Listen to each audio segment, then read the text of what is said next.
So it's on our calendar now. We are moving towards the purple time of getting ready for the mystery of Easter. So the time of Lent. So there's Christmas and Epiphany and Holy Baptism. So that's 3 white Sundays, but we're in the green Sundays now. And we're 1, 2, 3, 4, I have to move it now, to 5 Sundays after Epiphany. And we have 1 more green Sunday, and then we're going to be moving into a different season, the season of Lent. So that's where we are in the church calendar.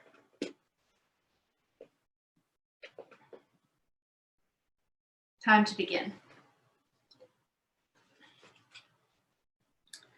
There was once someone who said such wonderful things and did such amazing things that people began to follow. And as they followed, they wondered who he was. And they couldn't help themselves. They just had to ask. And one of the times when they asked, he said, "I am the light."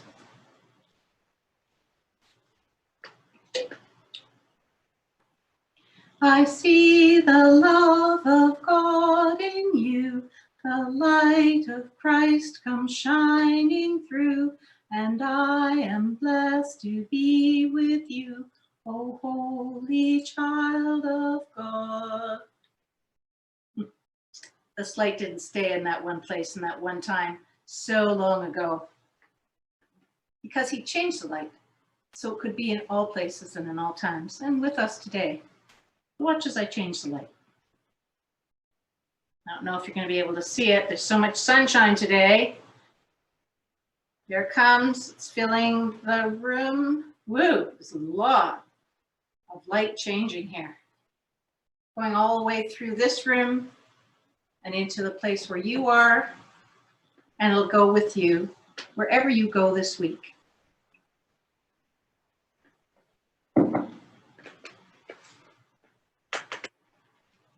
Okay, ready for a story?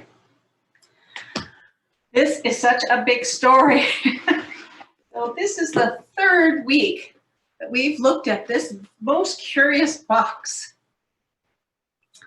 This box that looks like a parable, stands up like a sacred story, and has markings of a liturgical story, but is bigger than all those stories put together.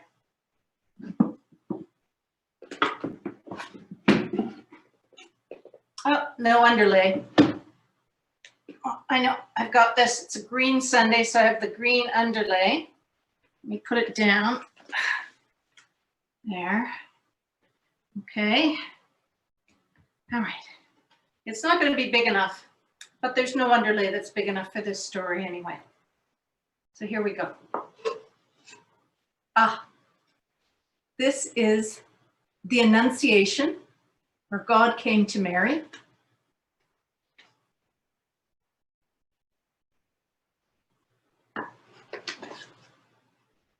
This is the Transfiguration, when God came to the 3 on the mountain.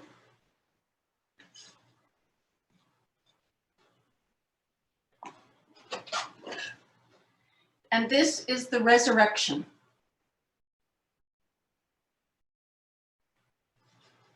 when God came to those who were following Jesus so they could know him in a new way as we do today. So this week's stories are about Jesus's ministry in Galilee. And they're the ones that, when we were doing this without words, they're the ones that have the blue backing, to remind us of the Sea of Galilee. So here's how it starts. When Jesus was about 30 years old, he went down to the river Jordan and was baptized by John the Baptist. Then he went into the desert for 40 days to find out more about who he was and what his ministry was going to be. And when he crossed back across the Jordan, he went right to the synagogue in his hometown of Nazareth. He took the scroll and read from the prophet Isaiah, where it talks about the coming of the Messiah. And after he was finished reading in front of all the people in the synagogue, he rolled up the scroll and gave it back to the worship leader. And then he said, "Today, this scripture has been fulfilled in your hearing." The people of Nazareth were very upset. Was Jesus saying that he was the Messiah, the Son of God? They knew he was just the son of Mary and Joseph, who lived in the village.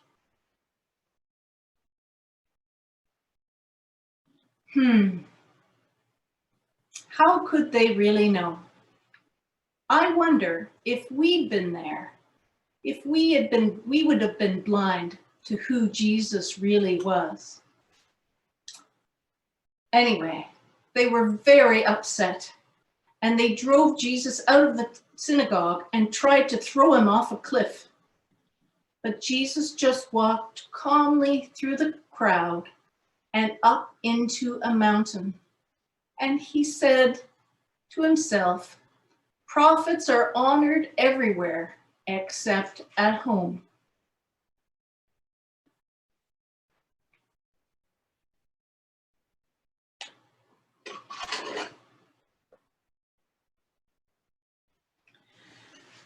There was so much to do. Jesus would need help, but who would help him? Jesus had to find just the right people. So one day, as Jesus walked along the shore of the Sea of Galilee, he found his first disciples. They were brothers and they were fishers. Peter and Andrew were casting their nets into the great lake. Jesus walked up to the shore and called out to them, "Follow me, and I'll teach you how to fish for people instead of fish." They clambered out of their boat onto the shore. Jesus also called James and his brother John, who were in their father Zebedee's boat, mending nets. When they heard him say, "Follow me," they jumped out of the boat and joined Andrew and Peter, following Jesus. And then the others came. And finally, Jesus had called all 12 of his disciples. There was so much for them to learn. So Jesus began to teach them.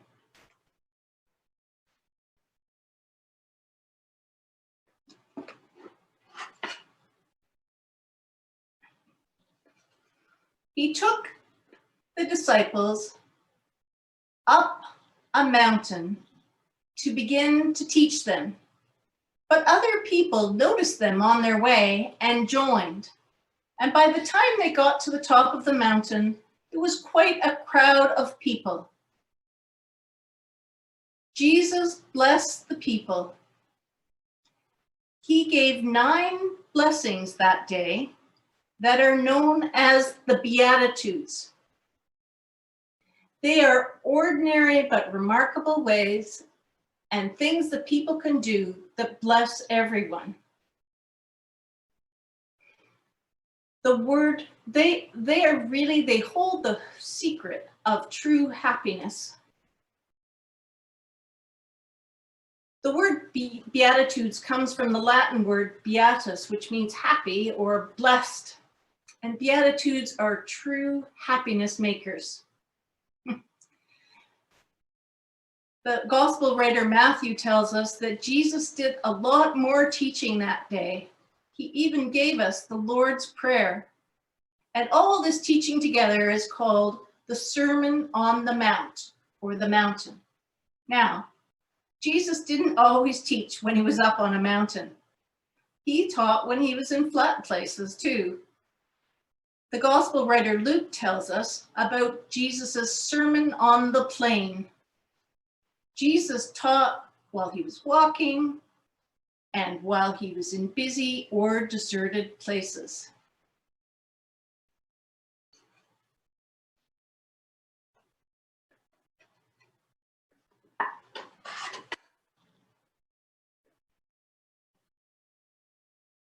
Some time passed. Jesus was walking through the villages of Galilee, healing and teaching and praying and blessing. He walked along the great Sea of Galilee, that great lake, many, many times. And as he walked along that great lake, he grew weary. And so he and his disciples got on a boat and got in to cross the lake to a deserted place where they could rest. But people saw them taking off and knew where they were going. So when Jesus and the disciples' boat landed at the place of rest, it was already starting to fill up with many people. Then more people came. People came from the surrounding villages, from the towns, until there were so many people that it said there were 5,000 of them there. Well, Jesus' disciples wanted to send them all away, but Jesus turned and said to them, "Feed them." The disciples didn't know what to do. How could they feed all those people? All they had were 5 loaves and 2 fish. But they took them to Jesus, and Jesus gave thanks to God, and he broke the bread into small pieces and blessed it. And then the disciples started taking bits of bread and bits of fish and distributing among all the people who were gathered there. And everyone ate until they were satisfied, and there was still food left over. As Jesus finished up giving the people the bread, the fish, his words, and his presence, they went down and got back into the boat and set off on the lake once again. The disciples were shaking their heads. What just happened? It was impossible, and yet it happened. It was a miracle.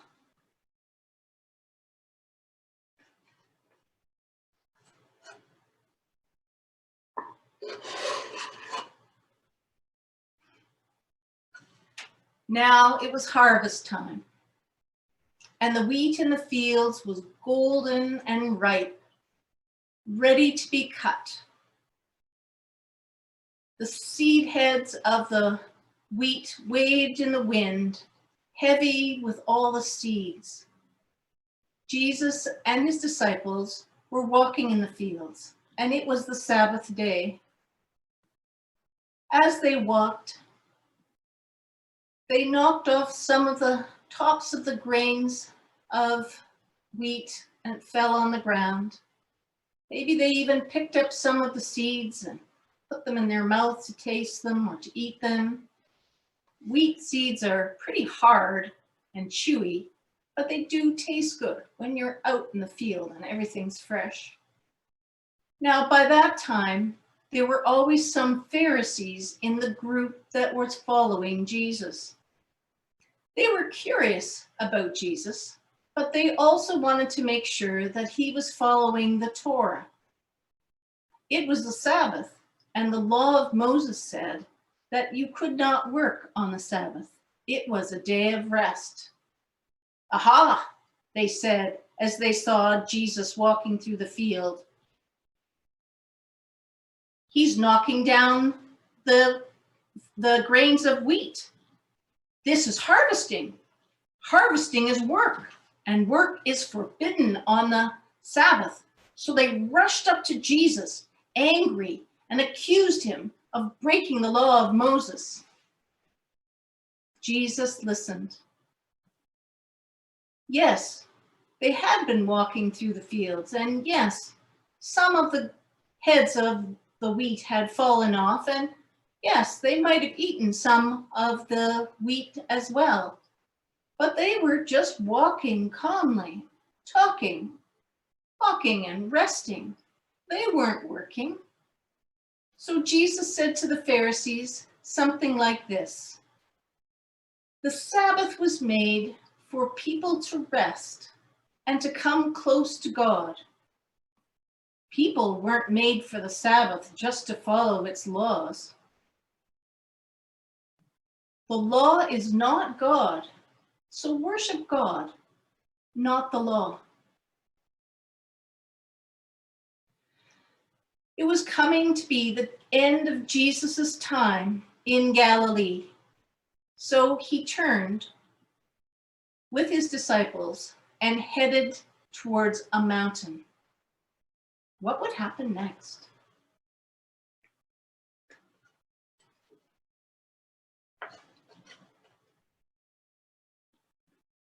May the Lord bless you and watch over you. May the Lord make his face to shine on you and be gracious to you. May the Lord look kindly on you and give you peace. Thanks for coming.